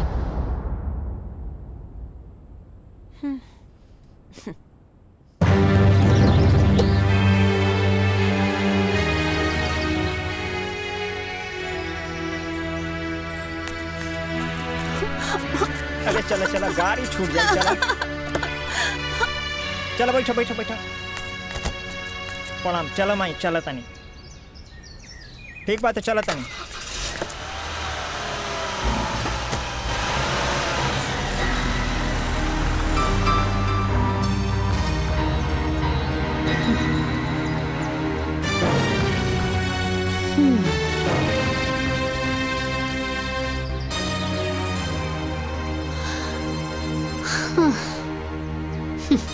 ए मटरू, रुको रुको रुको रुको।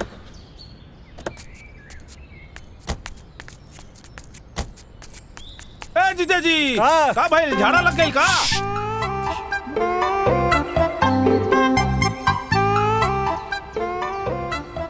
हे भगवान, हमरा ससुरारी के रास्ता के मुंह ना देखे के पड़े।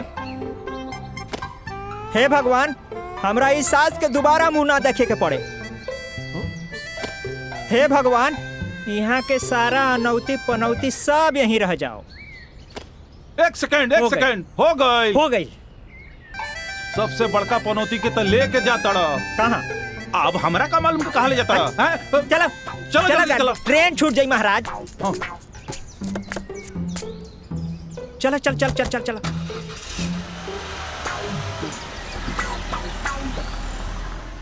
दाई माँ, ये फोटो देख के लागता कि इनकरा के कहीं ना कहीं हम देखले बानी, लेकिन कहाँ देखले बानी याद नहीं के आवत। देखले तो बानी कहीं ना कहीं। याद करके बतावा दुल्हन, कहाँ देख लू?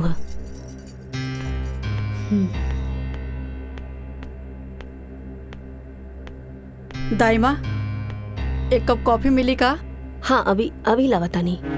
ठीक बा।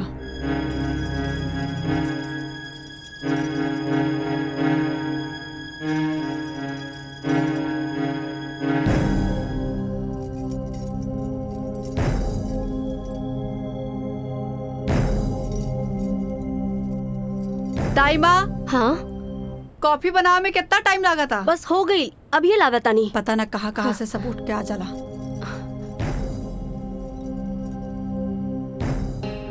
इला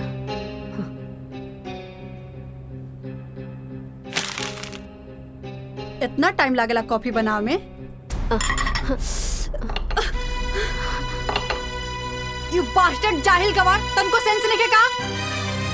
दुल्हन वो गलती से गिर गई। प्रिया,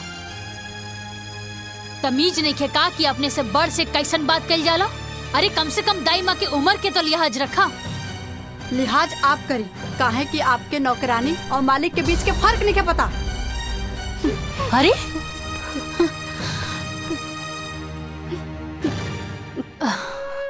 दाई माँ, दाई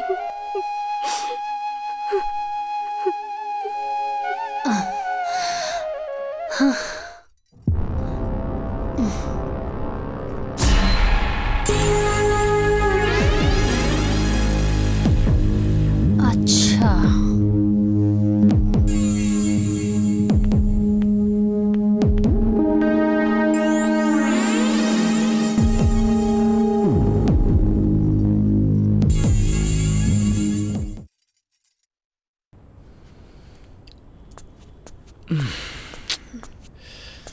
अरे वाह, क्या बात बा, आज तो कुछ ज्यादा ही सुंदर लगा तारू। का भइल? प्रिया चलो हमके टॉवेल दे, नहाए के पड़ी, बहुत देर चुनचुना था। जा जाके अपन भौजी से मांग ला। अब भौजी कहाँ से आ गई ली? प्रिया हमके तो कबो कबो लागत ना कि तू हमार पहले वाली प्रिया हो ही ना। शादी के बाद एकदम बदल गई लू। अरे चलो भाई टॉवेल दा, देह नोचता। देह नोचे चाहे माथा, गवार वाला काम करने में बड़ा मजा आवेला ना। गवार मजदूर के साथ रहत रह तू मजदूर हो गल बड़ा। अगर मजदूरिये करे करला तो इतना काहे पढ़ला लिखला? प्रिया अपना जवान के लगाम दा। का गलत बोलता नहीं, मजदूर के मजदूरे बोलम ना। प्रिया वो हमार भाई हा। भाई है तो का गवार हा? प्रिया लक्ष्मण,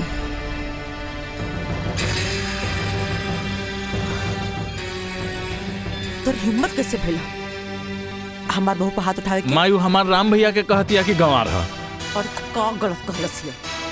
अरे पढ़ल लिखल बड़े तो मालिक का काम करू, माई लेकिन वो तो भैया के शोभा देता ना। त ठीक बा, जिंदगी भर ओकर नौकरी करू, हाँ ओही का संपत्ति पर गुलाम बन के जी। माई तू का कहता रू? हम सही कहता रू। अरे तोर बाबूजी मरे से पहले अपन सारा संपत्ति वो राम का नाम पे कके चल गया। अब अगर ओकर मर्जी हुई तो ओमा से होता के 2 टुकड़ा दे दी, बाकी अब तक वो संभव नहीं है, काहे के ओकर आपन वारिस आवेला बाटे। आपको जब मेहरारू भी है ना उन ओमा से 2 कौड़ी भी तो के ना दी। अरे बेटा हम तोर माई है, जौन कहता नहीं तोर भलाई खातिर कहता नहीं, तू समझ। माई हमके कुछ समझ नहीं के आवत माई।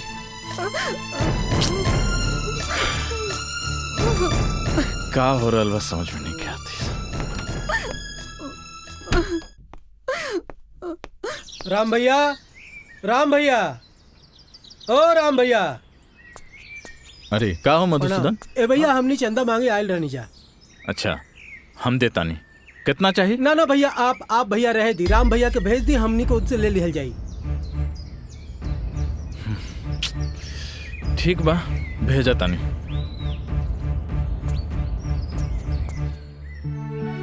देखा राम भैया आ गए।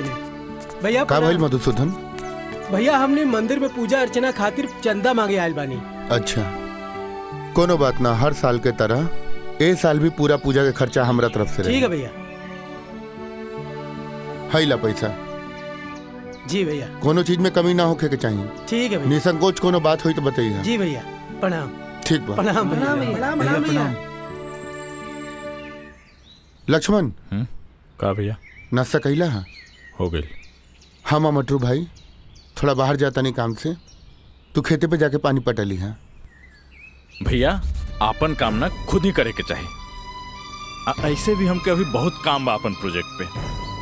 आई पढ़ाई लिखाई हम खेती गृहस्थी करे खातिर नेखे कहीं ध्यान रखिया। आदमी अधिक पढ़ला लिखला के बाद थोड़ा सा डिस्टर्ब हो जाला का?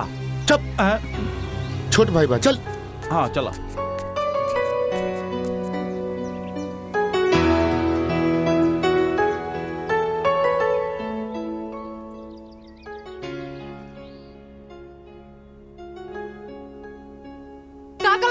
मजदूर बोलम ना।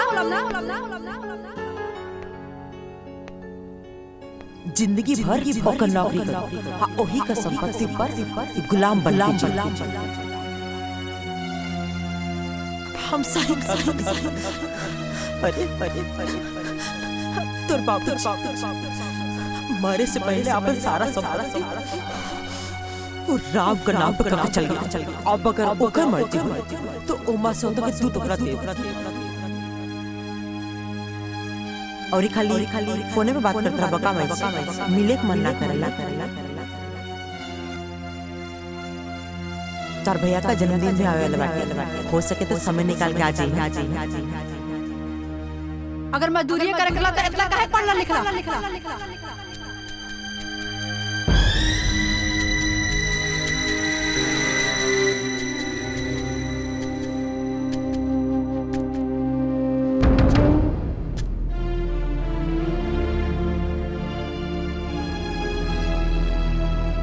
प्रिया तू ठीक कहत रहलू। हमार नाम के एक भी पहचान अपन गांव वाले के सामने नहीं है। तो के हम उहे न समझात रहनी। हाँ अब सही समय बाटे अपन मुट्ठी टाइट कर दे, न तो सब कुछ ना रेत का नियर निकल जाई। तो माई ओकरा खातिर का करे के पड़ी? विशेष कुछ ना करे के पड़ी, खाली वसीयत का पेपर पे राम से अंगूठा लगा के पड़ी, वो लड़की से साइन करा के पड़ी, बस पूरा दौलत संपत्ति के सब कुछ के तो इकलौता वारिस हो जाए। ई काम हम आज का आज ही कर दे। राम के तो हम जैसे बोलो उससे कली, बाकी टेढ़ा खेर भी आओ लेकी। बाकी जो भी हो आज तो फैसला हो के रहे।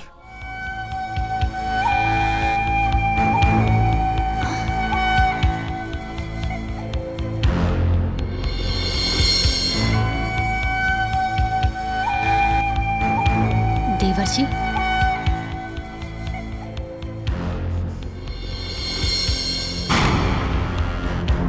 सासू माँ। बहू सवेरे मंदिर गिरलू सास का दिया बाती कर तड़ू बहुत शुभ घड़ी बाटे तनिक हमार छोट काम कर दो हाई पेपर साइन कर दो। सासू माँ कौना चीज के पेपर बाई? तो के याद बा तो से कले रहनी तो से को छोट काम रही जब सही समय आए तो बता दे। उहे ला वसीयत का पेपर है साइन कर दो।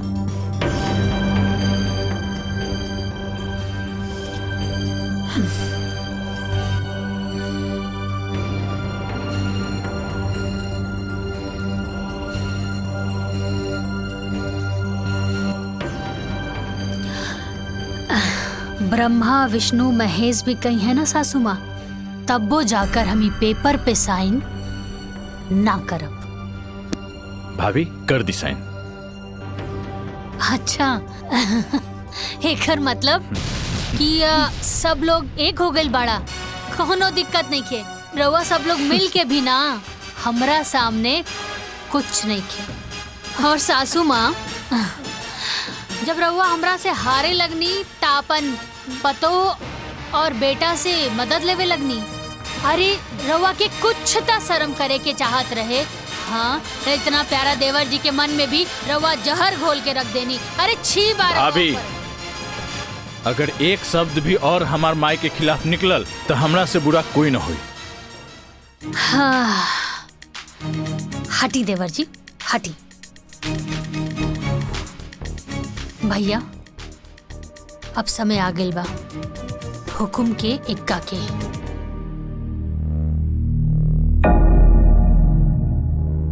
सासू माँ तू डाल डाल त हम पात पात।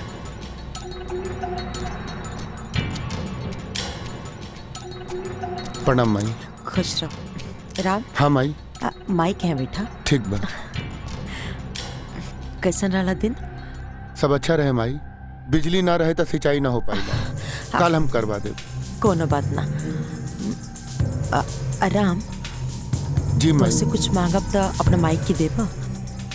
माई सब तो तोरे बा का चाही तारा के। आज तक तू हमरा से कुछो नहीं के मंगलू।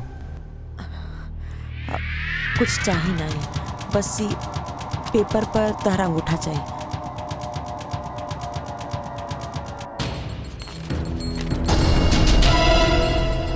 यहाँ पे माई।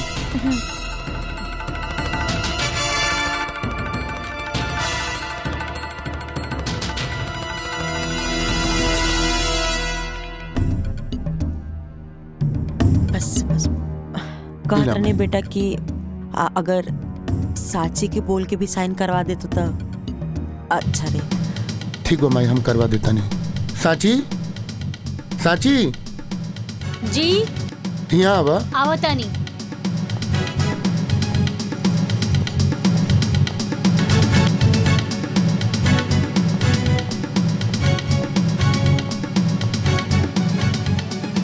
का भाई जी? साची है पेपर पर साइन कर दा। रउआ कह देनी का? हाँ हम अंगूठा लगा देनी है। रउआ भी ना इतना सीधा बानी। ए लेकी हमरा के ज्यादा टाइम नहीं है चुपचाप जल्दी से साइन कर। सासू माँ रउआ गलत जगह प्रयास करतानी। हम कहनी ना कि हम ई पेपर पे साइन नइखे करब और कबो ना करब। साची जिद मत करा साइन कर दा। रउआ के पता भी बा कि का बा? अरे वसीयत के पेपर बाई। ए लेकी ते चुपचाप साइन कर बिक्की। हाजी तोर सुहाग के मिटा के रखती। अगर रउआ के मारे के बाना तो हमरा के मारी। तो के मार का करब? तो क्या तोर बच्चा के तई घर में नौकर बना के रखो। माई ई तू का कहा ताड़ू? उहे जौन तू सुनत बोल चुपचाप अपन मेहरारू का कि साइन करो पेपर पर। साची साइन कर देना। माई के काहे गुस्सा देवा बता। बाजी देखत क्या बनी? गोली चला दी। ना माई गोली चलावे के बात ना भाई। देखो सौतेला भाई पे इतना बोधा है काहे दिखाओ दिन बाजी गोली चला दी। सौतेला तहार दिमाग खराब हो गेल बा। ये सब का बोला तारू? प्रिया सही कर दिया। ई राम तो हर सौतेला भाई हो। माँ जी गोली चलाई। ना माई, ना माई, माई ना। ए जी, माई का कर लूं? ए जी, क्या हो गए? अरे दाई माँ। अरे तारा के मत कर भाई, भाई पर हाथ उठा बेटा। दाई माँ। भाई एकरे के माफ कर दे भाई। ये बच्चा भाई के नहीं के पता भाई का कहले बा। अरे 9 महीना भाई कोख में रख के अपना खून के दूध बना के पिया बेली तब बेटा दुनिया देखे के लायक बनेला। ए भाई ई का कर देलू भाई। अरे एक बार हमरा बोल के तो देख तू। तोरा के सब बत्ती चाहत रहे ना, हम अपन जान निकाल के तोरा कदमों में डाल दे। भैया भैया भैया बेटा बेटा राम भैया आखिरकार तू हमरे बेटा के मार डाले माई। ए खातिर ब्याह के लाइन लड़ी तारा माई का कर देलू माई। कौन जन्म का बदला ले तारू तू हमसे।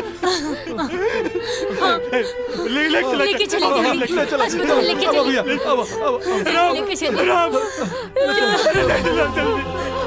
जल्दी जल्दी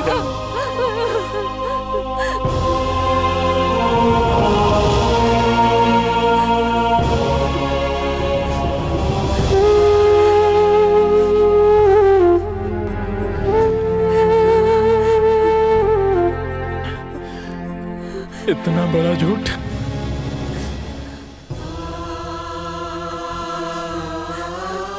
हमके तो तू कहले रहलू हमार बाबूजी ना मारे।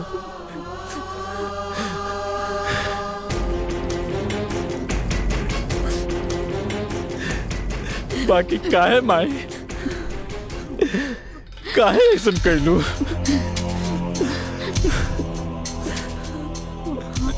ना ना चाहिए हमके धन संपत्ति घर दुआर।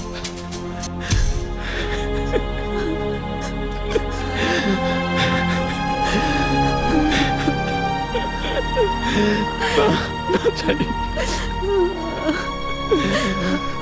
माफ कर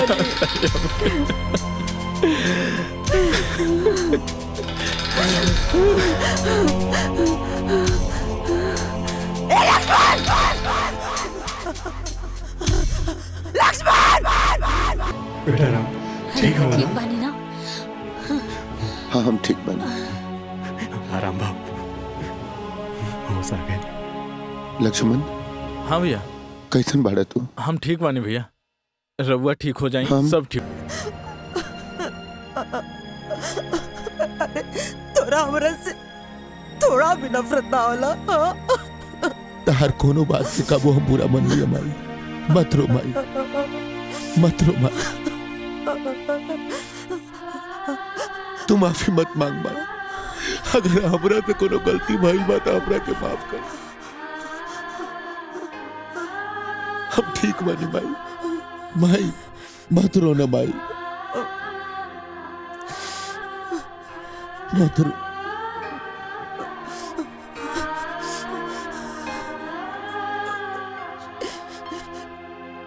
ठाकुर साहब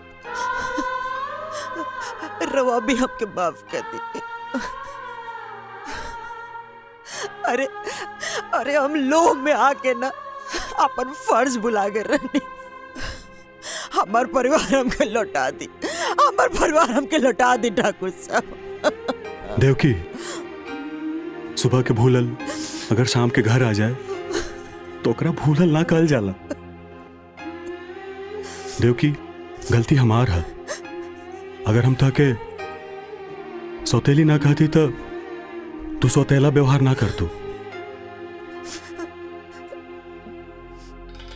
लक्ष्मण माई का चुप करावा।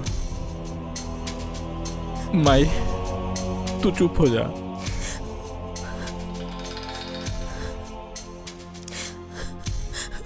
बहू हम सबसे बड़ तो हार गुनाहगार बनी। अरे तू तो हमारा घर का लक्ष्मी रहलू, लेकिन हम तोरा संगे कितना गलत कही, कितना गलत। तो के जौन सजा देवे के बा तू हमके दे दा, बाकी हमके माफ कर दो।